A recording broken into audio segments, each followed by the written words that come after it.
In this video we're going to look at the long tail cast on, which is often called the thumb cast on in the UK. I'm going to show you the continental way of doing the long tail cast on. We're also going to look at the Old Norwegian cast on, which is also known as the German twisted cast on, which is very similar but has a couple of extra steps. And it's usually, a lot of people say it's stretchier than the long tail cast on. So I've done a little swatch here earlier, which I'll talk about in a minute. But if you are new here, my name is Anniken. I design knitting patterns, I teach knitting workshops online and in person, and I sell yarn through my website, YarnAddict.co.uk. If you like this video, please give it a thumbs up, and if you haven't subscribed yet, please consider subscribing. You can find links to all my social media and how to sign up to my newsletter, my online courses, my website, everything else below this video. And I'm going to set up a playlist which has all my cast on and cast off tutorials. I have posted some in the past, but I'm planning to post a lot more cast on and cast off tutorials this year. So I will start a separate playlist, which I will link below as well, so you can find them all in one place. When it comes to cast-ons, my favourite cast-on is the long tail cast-on.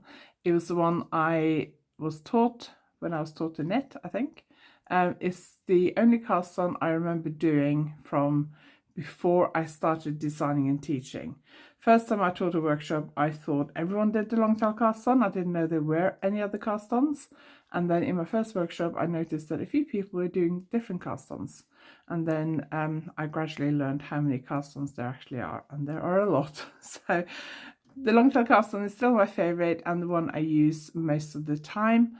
The Old Norwegian, which is also known as the German twisted cast-on, is one that I'm less familiar with, even though I am Norwegian. I had never seen anyone do it in Norway, but I have experimented a bit with it, and I'm going to tell you my views on it in a minute. So first, let's look at the long tail cast on.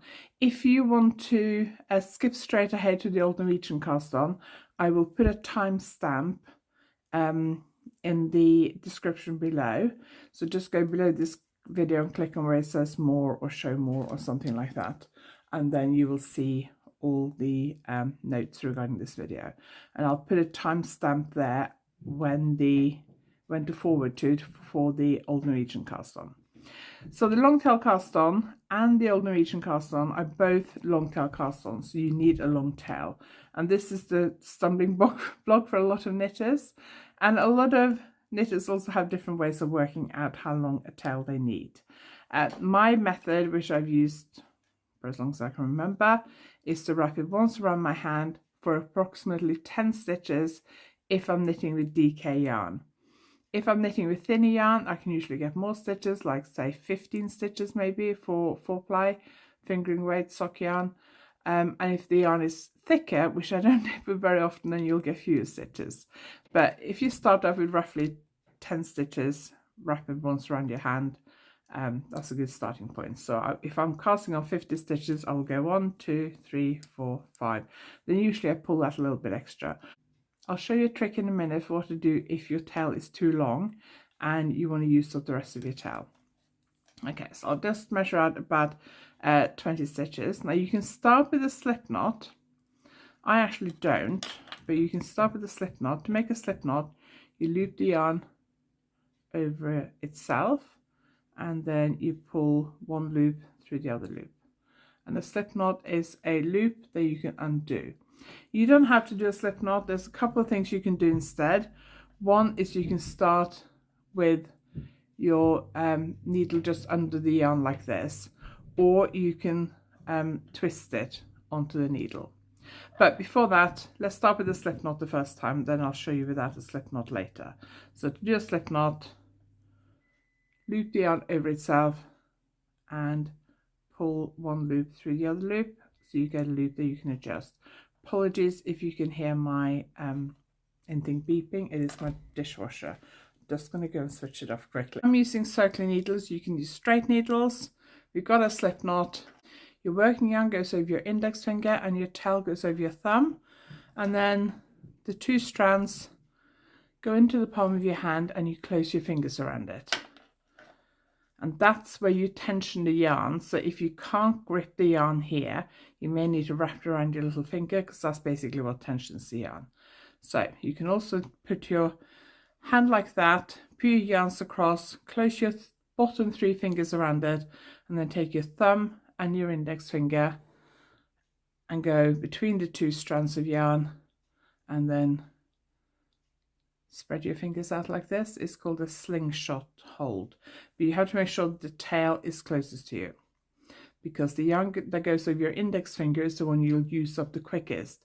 So if you find you're always running out of tail, it's because you probably have the tail over your index finger. Okay, so I like to tilt my hand slightly because I find that easier. It's a good idea to hold on to that loop, especially if you have slippery needles, it doesn't slide around. I'm going to go towards me, and then you see I've got the yarn looped around my thumb. I'm going to go up through that loop and then twist the needle around to the other side and around the working yarn, back up to the middle. Now I have this loop around my thumb. I'm going to come down through that loop and back to the starting position. And now watch my thumb. I'm going to let go of that loop. Nothing else moves, just my thumb. And then I put my thumb inside the tail and I tighten it towards my body. So towards my body, I'm up a bit if you kind of aim for your face. What you don't want to do is have to let go every time and take up this hold again every single time, because you'll just waste so much time. So one more time, twist your hand, go towards, I'm going towards me, up through that loop that goes around my thumb, twist my needle around to the other side, pick up the working yarn. Now I have this long loop around my thumb. I come down through that loop, back to the starting position, drop that loop off my thumb, put my thumb inside the tail and tighten it. Up through the thumb loop, round the working yarn, down through the thumb loop, back to the starting point and tighten it. Okay, let's just see if we can get a little bit more close up. You will be able to see that my nails need doing, so apologies for that. So a little bit more close up. So this is the hold we're wanting. So you're making like a triangle with your needle and your thumb and your index finger, and you tension your yarn here with the ring finger and little finger and sometimes your middle finger. Tilt your hand, go up through the loop that goes around your thumb, round the working yarn, and now you can see I have a loop around my thumb. I'm going to go down through that loop, back up towards me and back to the starting point in the middle. I take that loop off my thumb and then I put my thumb in here and tighten it towards me. If you pull against this finger and these fingers, you won't have to let go and take up this hold every single time. If you have problems with your hands like arthritis and things, you might find this a little bit more difficult. So let me just do it a few more times. Up through the thumb loop, across the working yarn, back through the thumb loop. If you need to see it more slowly, go back to the beginning. But with practice, you can pick up quite good speed, and I can do this cast on really, really quickly without looking. One thing that does happen is that the yarn that goes around your thumb does tend to untwist. So everything you do to a yarn will either add more twist to it or take away twist, and this takes away twist from the yarn that's held over your thumb. So if you're casting a lot of stitches, you may have to just let go, run your fingers through it a few times and then start again. And if you have a yarn that's very delicate, you may find that once you tighten it, it could actually break, particularly singles yarns in very short fibers like cashmere and merino. Okay, so that's the long tail cast on. Now let's look at the Old Norwegian cast on, which is also known as the German twisted cast on. Let me show you how to do it without a slip knot. So this is what I do. So I just hold the yarn so it goes from the ball, cross my index finger, across my thumb, and then this is my tail, and then I close my, close my spare fingers down here around the yarn to tighten it, to tension it here. And then I put my needle underneath the yarn between my thumb and my index finger. Now you have to put your finger on it for it to stay secure. Otherwise, once you twist your hand, it will just slide off. Some people will also point the needle the other way and then twist it like that. But I do it this way. Put my finger on there, twist my hand so I can see the palm of my hand, go up through the thumb loop, cross the working yarn, down through the thumb loop and back to the middle. So now I have 2 stitches to start off with because of that original loop and then the stitch I cast on. And then I carry on as before. Okay, so let's look at how the Old Norwegian cast on or German twisted cast on differ. So you start off the same. So you start off with a slip knot, or you start off with your needle under the working yarn like that. Put your finger on it. Now the hold is the same. You're going to go under, instead of going under and through up through this loop, you can go under both these strands to go around your thumb. So start off by going towards you, under those 2 strands to go around the thumb. And then we're going to go down into this loop from the top. So down and to the center. Round the working yarn. Now we're going to go back through this loop again, but we're going to twist it. So the easiest way to do it is to twist your thumb around. So my thumb is pointing upwards at the moment. If I take it towards my other fingers and then point it down, it'll open up this loop and you can just take your needle through and off, let go of that thumb loop and tighten it. Let's look at it in a bit more close up. So go under both those, come towards you, under those 2 thumb loops, and then we're going to go down through from top down to the bottom and underneath the one that's closest to you and back to the center. So you got this yarn now wrapped over your needle, which isn't that easy to see because I've got blue needles and green yarn. Round the working yarn, and then I'm going to go through this loop. So you can either go through this loop from the bottom to the top, or you can twist your finger down. So you just tilt your finger, if you just bend your thumb, and then go down through that loop, back to the starting point, let go of the thumb loop and tighten it. Under those 2 yarns that go around your thumb, down through the thumb loop from the top down, twist your needle around, pick up the working yarn, come back to the middle and then bend your thumb, go down through that thumb loop and off. Okay, so let's zoom out a bit again. Towards you, under both loops around your thumb, down through that loop from the top down, and then towards you, back to the middle, twist it around, pick up the working yarn, come back towards you, and if you don't want to twist your thumb down, you want to go, you have to kind of turn your hand sideways a bit, and you go up through that loop towards your index finger and around and off. I think it's easier to do when you flick your thumb down. So under these 2 yarns around your thumb, down through that thumb loop, round the working yarn, back to the middle and go through that thumb loop like that.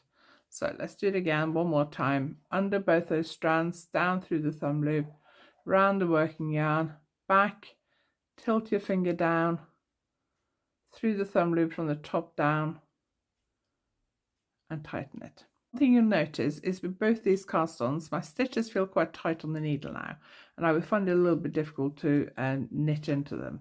So you can be a bit more careful and watch each stitch and not pull it too tight. Just doing a couple a little bit quicker, but that's a bit tedious and you have to kind of pay attention and make sure you don't pull them too tight. So what I actually do is I cast on holding 2 needles together. So if I'm casting on with circular needles, I will just take both needle tips and hold them on top of each other. If you're casting on with straight needles, you can just hold the 2 needles on top of each other. The first row will be looser, so it will be a taller stitch on the first row. So if you're knitting with bigger needles, like 4mm and bigger, you might want to use whatever size you're knitting with and a smaller needle. These are both 4mm. Normally up to 4mm I will just use the 2 needles I'm knitting with. If I'm knitting with needles that are bigger, I would use one. So if I'm doing, say, 5mm, I might use 5mm and a 3.5mm, whatever I happen. And if I'm using circulars, I will usually have the needle I'm knitting with, and then I'll just grab the needle tip from a smaller size because I have interchangeable needles. So you don't need the cable and everything, you just need the needle tip for a smaller needle. So you stack them on top of each other like 2 logs, make sure the tips are even, and then hold them together. Now you've got to make sure you hold them like that and keep them points even and keep them stacked on top of each other. And put my finger on here, twist my hand, I go up through the thumb loop, around the working yarn, down through the thumb loop and off. Now to stop the yarn going between the needles, which is a problem, you have to kind of angle them around a little bit as you do it, and watch that. It's better if you can make sure the needle tips are even, the points are even, but it is very easy to catch the yarn between the 2 needles. I'm just going to cast on a few quickly, continental style, and then let's do a few Old Norwegian style.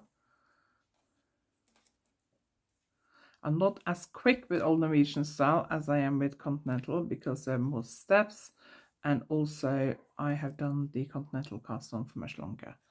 Sorry, the long tail cast on for much longer. So now I can tighten, each time I do a stitch, I can tighten it really tight on my needle, which means that this edge looks really nice and neat and even.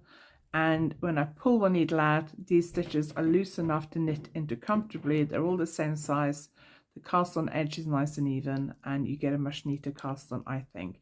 And I think it makes it slightly stretchier and you use less yarn. I tested this out after a discussion with some other knitwear teachers and designers on Twitter many years ago. We had an argument whether holding 2 needles together was better than just using 1 needle. So I tested it, and for me it was stretchier with 2 needles, and I used less yarn to cast on with 2 needles. Okay, you do whatever you want to do, whatever you find is easiest to do is fine. So the thing with long tail cast on, and also the Old Norwegian cast on and German twisted cast on, is that your first row after you cast on is a wrong side row. So if you're knitting in a round, you can just join to knit in a round and that's it. Your first round is a right side row, because when you're knitting around, that's how it works. If you're knitting back and forth, your first row will be a wrong side row. So this is I've done garter stitch, but this is the wrong side of my cast on. And I don't know how easy it is to see it, but if you look at your own cast on, you'll see it looks a bit more knotty down here at the cast on edge. And the same with the Old Norwegian cast on. And then if I turn it, and this is the right side, it looks a bit loopier and it just looks neater. So this is the long tail cast on. And this is the Old Norwegian German twisted cast on. So they do look very similar. But remember, the first row is the wrong side row. So if you are knitting garter stitch, it doesn't matter, I just start with a knit row. And if the pattern says to knit 10 rows in garter stitch, I usually do 9. If you're doing rib, just start with the wrong side of the rib first. So whatever the first wrong side row of your pattern is, go straight to that. And then you'll be fine. Now, you notice I put a marker in the middle here. This section is the long tail cast on. This section is the Old Norwegian cast on. So let's see which one is stretchiest. This is not a very scientific test, but you can see the long tail cast on has a lot of stretch in it. It's very elastic. It doesn't flare. It springs back in. It's perfect for if you're knitting sleeves from the bottom up to cast on at the wrist. If you're knitting sweaters top down to cast on at the neckline. Things like that. Now the Old Norwegian or German twisted cast on is also quite stretchy, but it doesn't feel as stretchy to me. So not very scientific test, but this is my mobile phone case. So I stretched it to the start of this mark in my wood here, and it's right at the end of my mobile phone case. Okay, so let's grab it there, because that's where the Old Norwegian cast on starts. And if I stretch this one, it doesn't stretch quite as far, almost. So my other side easily stretched to this bit. This one I can make it go that far, but it feels like there's just a little bit of resistance. So I would say for me, the long tail cast on is actually slightly stretchier than the Old Norwegian cast on. And that's what I found in the past when I've tried the Old Norwegian cast on, that it's not quite as stretchy as my long tail cast on. And because it takes a little bit longer to do, there are more steps involved, I tend to just stick with my good old trusty long tail cast on.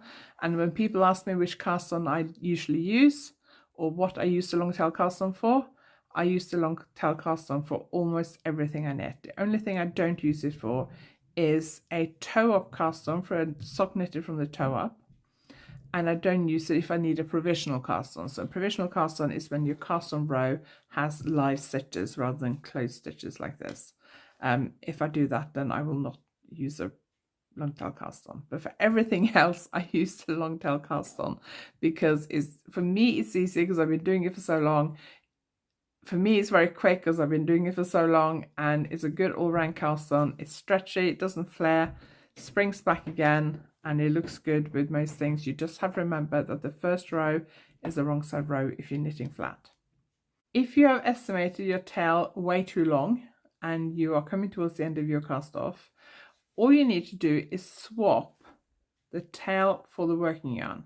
So instead of having the tail across your thumb, you now have the tail across your index finger, and you will use up that tail much quicker because the yarn that's on your index finger is this yarn that makes the stitches on your needle, and the yarn that makes the knots underneath your needle is the yarn that goes over your thumb. So the yarn that's over your index finger will get used up much quicker. So if that yarn is the tail, you'll use it up much quicker. So I tend to look as I'm coming towards the end of my cast on, depending on how many stitches I cast on. If I'm casting on hundreds of stitches, then when I got like 100 left, I might start keeping an eye on. And then I might switch my yarns over, do a few more, and if it looks like my tail is getting used up way too quickly, I'll switch it back again. For solid yarns or semi-solid yarns or most variegated yarns, you won't be able to tell the difference. If you are using self-striping yarns, be careful, because if these yarns are a different color, then if you swap them over, you'll be able to tell. So self-striping yarns are a little bit tricky, especially if they have a shorter stripe repeat. But with solid and semi-solid colors, you won't notice a difference. So let me know, have you tried these cast-ons? Do you like them? Do you not like them? Do you use them? What do you use them for? What's your favorite cast-on? And I will add this video to my cast-on and cast-offs. Cast-off is bind-offs in the US. So cast-on and cast-offs playlist. So if you want to see more, you will find that there. And I'll be adding more tutorials for cast-on and cast-off techniques in 2024. Thank you for watching. I hope you enjoyed this video and found it useful. If you like it, please give it a thumbs up. And if you haven't subscribed yet, please consider subscribing for more tutorials, podcasts, knitting reviews, magazine reviews, yarn reviews, knitting tool reviews, and vlogs. Thank you for watching, and I'll see you next time.